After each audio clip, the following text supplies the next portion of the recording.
You don't lose your worth when someone stops valuing you. They just lose their seat at your table.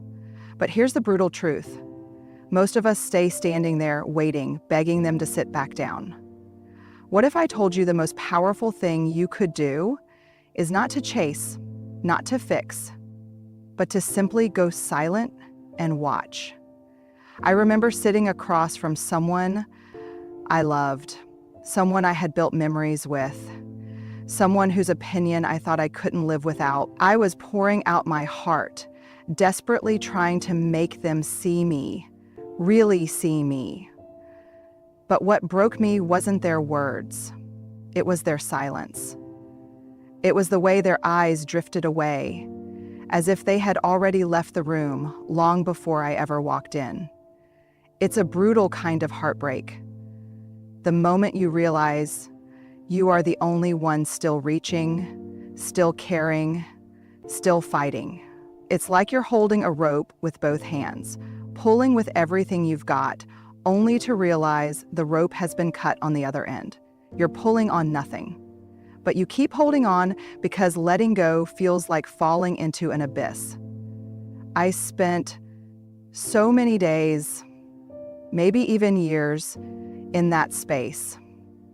Over-explaining, proving, justifying, twisting myself into smaller and smaller shapes so I could still fit into their shrinking circle of care. You start to wonder if maybe you're just not good enough. Maybe if you try harder. Maybe if you smile more, argue less, make yourself easier to love, maybe then they'll stay. Maybe then they'll value you again. But here's the thing. We panic when people stop valuing us because somewhere along the way, we started tying our worth to their attention. We started measuring our enoughness based on their capacity to care. And when they stop seeing us, we stop seeing ourselves. That's the trap. It's not just about losing a person. It's about losing our reflection. Because when someone we love doesn't value us anymore, it feels like we disappear too. But I've come to understand something through years of studying human behavior, through sitting with people in the thick of their heartbreak. The more we chase people who devalue us, the more we teach them that it's okay to devalue us. Every time we overextend, every time we explain for the 100th time why we matter, we're not just reaching, we're reinforcing. We're silently telling them, you can treat me this way. I'll still be here. It's not because we're weak, it's because we're terrified. We fear abandonment so deeply that we'd rather settle for crumbs than face the possibility of being alone at an empty table. But here's the trick that changed my life. Stop explaining. Just stop.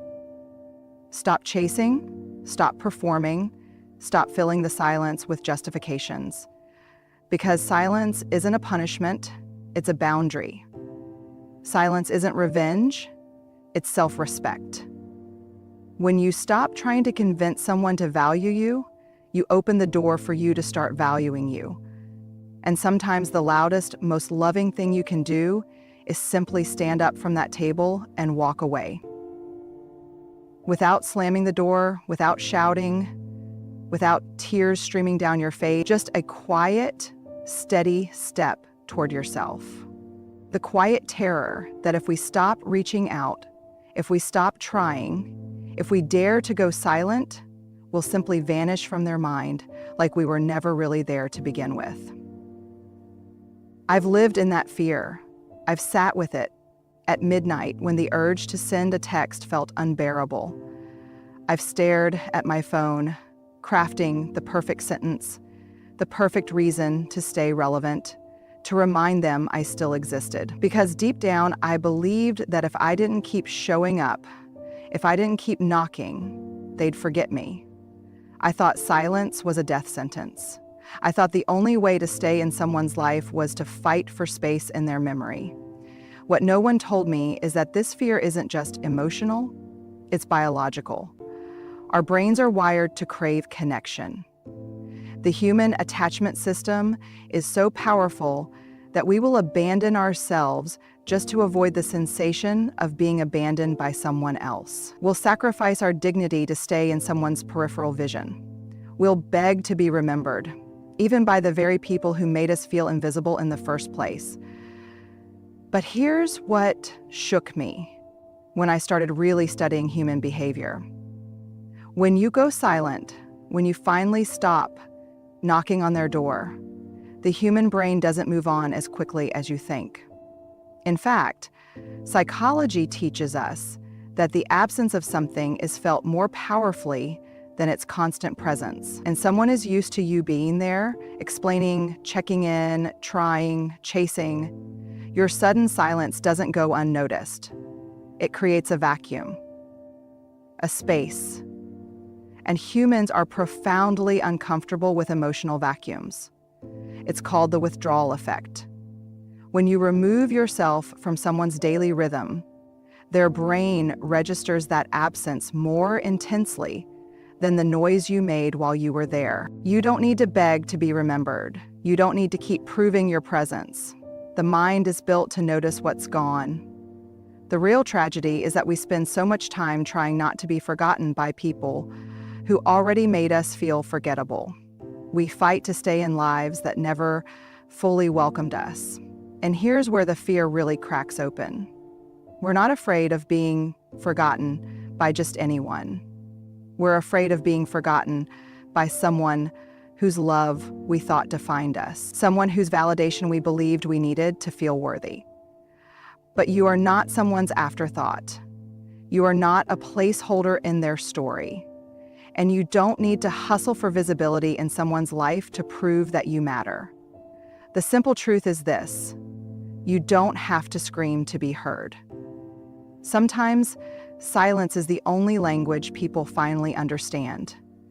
It's the quiet withdrawal of your energy, your time, your effort that rings the loudest in the corridors of their memory. And when they finally notice your absence, when they feel the ache of the space you left behind, you won't be standing there waiting for them to remember.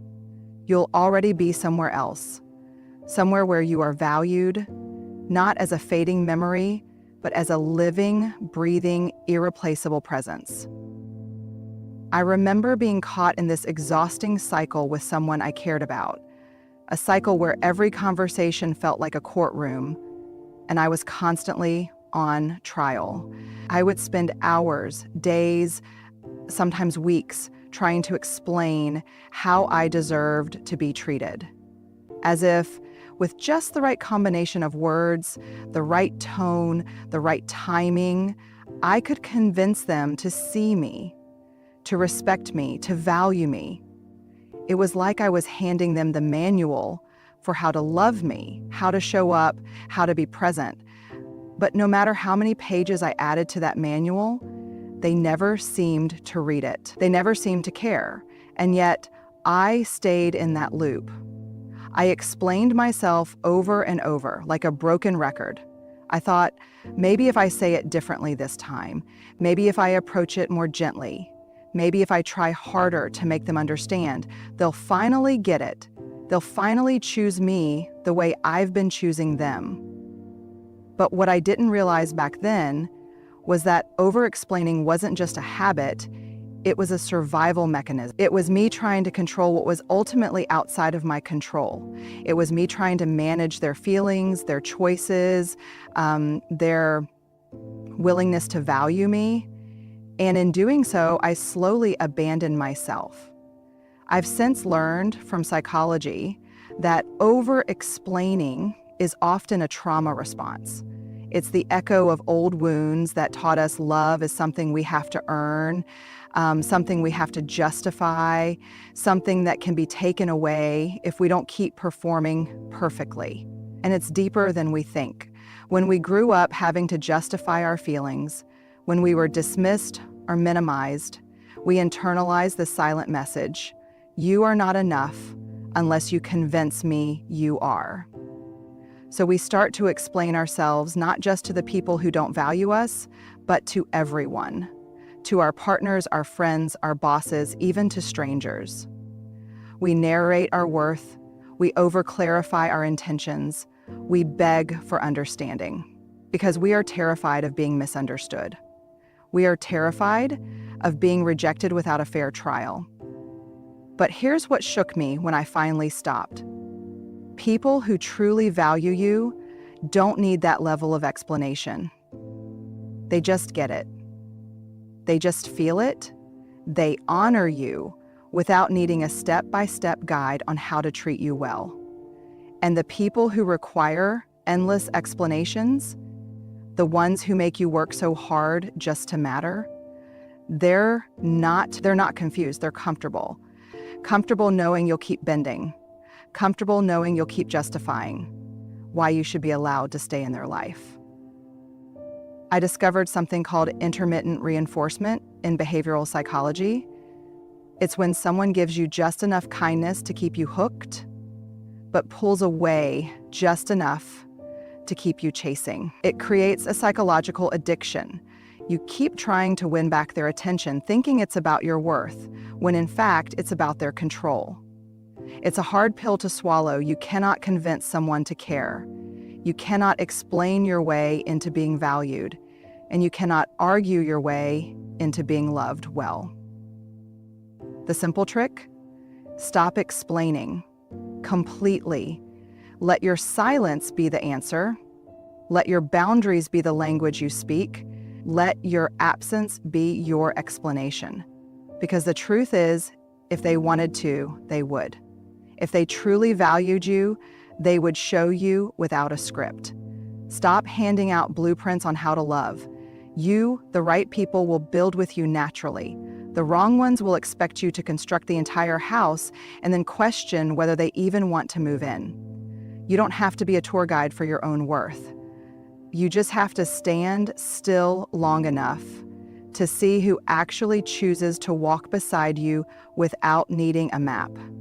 The hardest part isn't walking away, it's what comes after. People think the silence is the end, that once you stop chasing, once you stop explaining, the chapter closes. But no one tells you about the brutal, raw space that follows.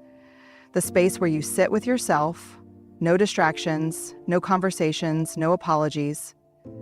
To write, no text to send, just you, alone. And that's where most people crack. That's where I cracked. I thought I was ready to let go. I thought I had the strength to go silent. But sitting in that silence, facing the deep ache of being ignored, discarded, or devalued, it's terrifying. It's in that silence where you start asking yourself, did I make a mistake? Should I have tried harder? What if I'm not worth remembering? I remember pacing my room, picking up my phone, typing out long messages I never sent just to feel like I was still connected somehow. I would hold my breath, waiting for their name to light up my screen. I'd fantasize about their return, their sudden realization that I was worth more than the way they treated me. But here's the quiet truth. That moment, when you're sitting in the pit of your own loneliness, when you're fighting the urge to chase, that is the birthplace of courage.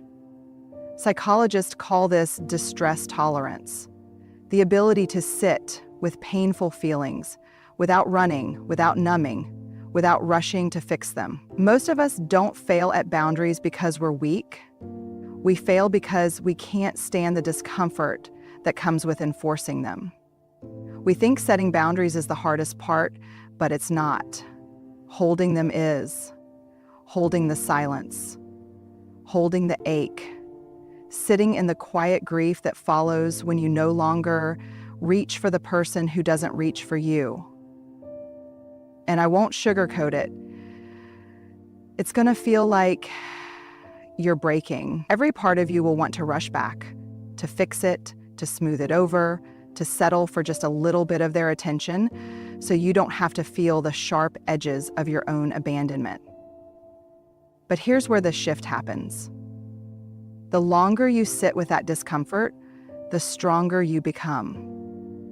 The longer you hold your silence, the more you realize you are capable of surviving the ache. You start to build an emotional muscle, a kind of quiet self-respect that doesn't scream, doesn't perform, doesn't beg. It just stands. It just holds. And eventually you begin to notice something miraculous. You don't miss them as much as you miss the version of you that believed you had to earn love. You grieve who you were when you thought you weren't enough. And slowly, the ache becomes a teacher. The silence becomes a sanctuary. You don't heal by avoiding pain, you heal by walking through it. You heal by proving to yourself that you can stand in the storm of your own longing and not abandon yourself this time. I learned that the real power isn't in who comes back or who notices you're gone. The real power is in who you become while you wait, who you choose to be when no one's watching, when no one's clapping, when no one's texting back. The courage to sit in that discomfort changes you. It recalibrates you. It teaches you that you are not made of glass. You don't shatter that easily. And the longer you hold the line, the clearer the truth becomes. Your silence might break your heart for a while, but begging would have shattered your soul forever. There's something no one really prepares you for. What happens after the silence, after the aching, after the hours, days, maybe even months where you sat with your trembling hands, your unanswered questions, your untied endings? At first, the quiet feels like punishment, like exile, like you've been locked out of a life you desperately wanted to be part of. You wonder if you made the right choice to stop reaching. You wonder if you'll ever feel wanted again.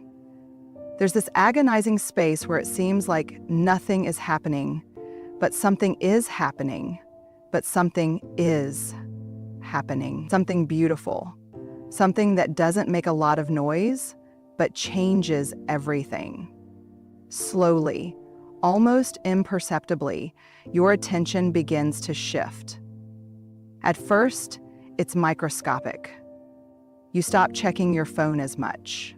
You stop watching their life from a distance, hoping for a crack in the wall. You start noticing other things. How the sunlight feels when it touches your skin, how your chest feels a little less heavy, how your own voice sounds when you're not bending it to keep the peace. And here's what's remarkable. The longer you stop pouring your energy into being valued by someone else, the more that energy starts flowing back to you. One day, you'll catch yourself laughing, and it won't be for show. It won't be an act to prove you're over it. It will be genuine. It will surprise you. One day, you'll walk past a place that used to haunt you, and you won't flinch. One day, you'll realize you haven't thought about them in days, maybe even weeks. And in that moment, you'll understand that you didn't just survive, you outgrew the space you were begging to belong to. It's a quiet shift, but it's life-altering. You start to become more protective of your energy. You begin to realize how valuable your time, your care, your attention truly are. You start asking harder questions before you give people access to you. Questions like, do they make me feel safe? Do they show up without being chased? Do I feel like I can be fully myself here? The thing is, we spend so much of our lives trying to be chosen. But what happens next, after the silence, is that you realize you are the one who gets to choose now. And this is where the whole story flips. The people who didn't value you may try to come back. They may sense the space you've created, the peace you've built, the quiet power you've stepped into, and they may knock. They may test the door. But the version of you that opens that door now is not the same person who once stood there begging. You don't return to prove a point. You don't re-engage to show them you've changed. You simply realize that their table was never worthy of your hunger in the first place. The beautiful shift is this. You stop fighting to be seen, and you start choosing where to be seen. You stop grasping for scraps, and you start sitting at your own table, where you are both the guest and the host. I think the most powerful thing we can ever do is not to walk away, not to let go, but to stay gone, to trust that what's meant for us will never require us to chase, perform, or explain our way into being valued. Because when you finally reach that place, when you realize you are no longer waiting to be called back, you'll find something far more beautiful than being wanted. So when someone doesn't value you anymore, try this simple trick. Go silent. Not to punish them, but to finally hear yourself. And watch what happens next. Not to them, to you. Because the best plot twist is always the one where you finally choose yourself.